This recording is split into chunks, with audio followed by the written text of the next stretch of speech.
il y a un autre livre que j'aime beaucoup. Celui-ci, l'auteur est une sociologue qui s'appelle Monique Pinson-Charlot. Et le titre du livre, c'est Le méprisant de la République. Petite encyclopédie critique. C'est un petit livre, pas très épais, 9,90 €. Les éditions textuelles. Voilà. Et donc, je vais vous lire un passage. Je vais même essayer de chanter. Ouh là là. Bon. Parce qu'il y a une partie qui est chantée. Donc, page 21. La rue. On ne la traverse pas, on l'occupe. Le dynamisme, la détermination et la joie de nos corps engagés dans l'appropriation des rues de Paris en ces jours d'hiver puis de printemps 2023 constituent une des réponses au mépris écrasant de Monsieur le Président, le détournement de la chanson Le Déserteur de Boris Vian par les militants de la CGT et de ce point de vue savoureux. Monsieur le Président, je vous fais une lettre pour partir en retraite avant 64 ans. Vous êtes minoritaire dans l'opinion publique, vous êtes un dogmatique, un Gaulois réfractaire. Et là, j'ai une petite phrase en dessous. Lors des Journées du patrimoine, le 16 septembre 2018, un jeune horticulteur interpelle Emmanuel Macron en se plaignant de ne pas trouver du travail. Celui-ci lui conseille alors de traverser la rue ou de se rendre à Montparnasse pour prospecter cafés et restaurants en manque de main-d'œuvre.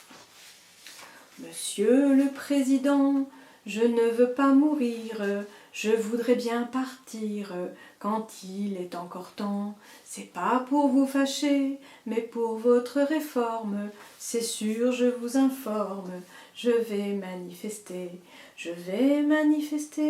pour moi et mes enfants quand il est encore temps. Et nous allons gagner. Depuis que je travaille, j'ai vu des gens cassés, j'ai vu des gens brisés, et même des funérailles.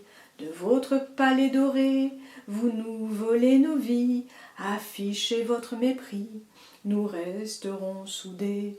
Le peuple vous accuse, vous êtes un menteur, vous agitez les peurs, le peuple vous récuse. Retraite à 60 ans, c'est tout à fait possible si vous changez de cible, si vous changez de camp. Pour votre financement, je ne peux pas cotiser 43 annuités, Monsieur le Président. S'il faut trouver des sous, vous êtes bon apôtre, avec la vie des autres, on ira jusqu'au bout. Les riches et les nantis devront, pour nos retraites, apprendre la défaite. Prévenez vos amis.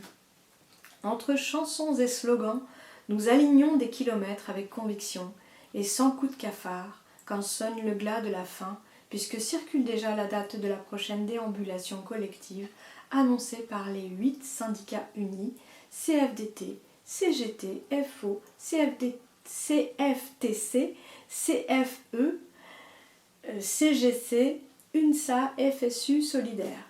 Même Macron, même combat. Des beaux quartiers du 6e arrondissement de la capitale, au parcours plus traditionnel de la République à la Nation, l'unité syndicale et politique s'affiche haut et fort, avec pour certains la mémoire de la Commune de Paris. Une insurrection populaire pour la défense des valeurs de liberté, de progrès social et de démocratie qui durera 72 jours du 18 mars 1871 à la semaine sanglante du 21 au 28 mai. Emmanuel Macron refusera d'en commémorer le 150e anniversaire en 2021 au profit du bicentenaire de la mort de Napoléon. D'autres manifestants se rappelleront du mouvement Nuit debout, surgi le 31 mars 2016, à la suite d'une manifestation contre la loi El Khomri, démantelant le code du travail à la défaveur des salariés, qui fut adopté avec l'article 49.3, c'est-à-dire sans vote au Parlement, sous la présidence de François Hollande. la statue de la République inaugurée en 1883 suscite de nombreux mots d'humour en ce 1er mai 2023 à l'adresse du méprisant de la République. Manu, tu as là ta République en marche, République dont le roi est un enfant.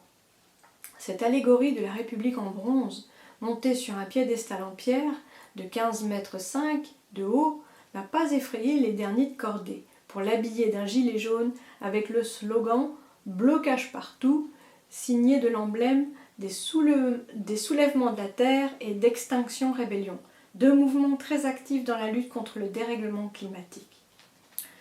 Plus tard, le gouvernement enclenchera le 21 juin 2023 en Conseil des ministres la procédure de dissolution des soulèvements de la terre.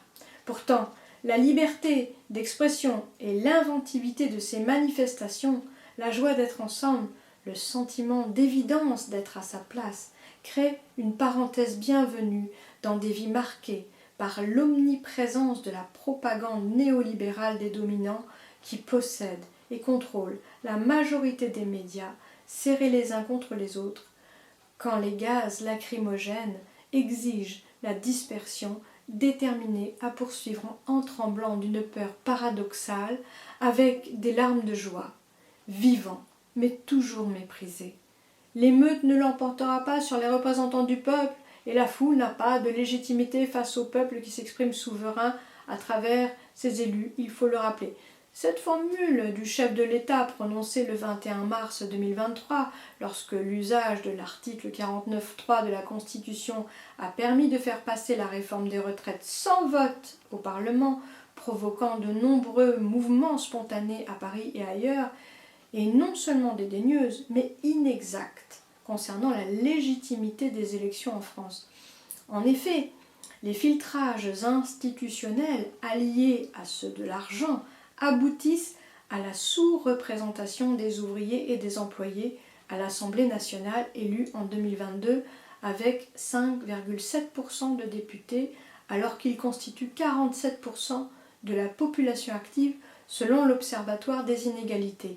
À l'inverse des professions supérieures, des chefs d'entreprise aux professions intellectuelles supérieures sont surreprésentés avec 72% de députés représentant seulement 22% de la population active, sachant que 54% des électeurs inscrits se sont abstenus au second tour et que plus d'1 million de votes blancs ont été comptés, mais toujours non comptabilisés dans les suffrages exprimés. La sociologie des hommes et des femmes politiques, avec un président, inspecteur des finances puis banquier dans le privé, et un gouvernement comprenant 19 millionnaires, dont la première ministre est évidemment très défavorable à la majorité du peuple perçue alors comme une foule anonyme par le locataire de l'Élysée. Les dés étant pipés, les élections délégitimées, les occupations physiques et sonores des espaces publics restent alors le seul moyen d'être visible et entendu. Eh oui, voilà.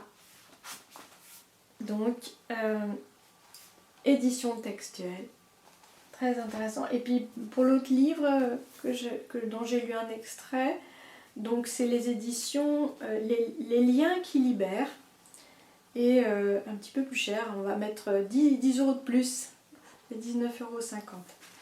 Voilà, Nicolas Framont, Parasite, mais c'est un plus gros livre, il y a plus de pages.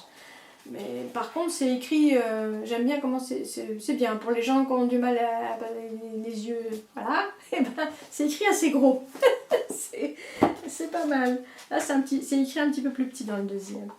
Et donc voilà, bon allez, ben, c'est bien là pour aujourd'hui, mais je lis beaucoup.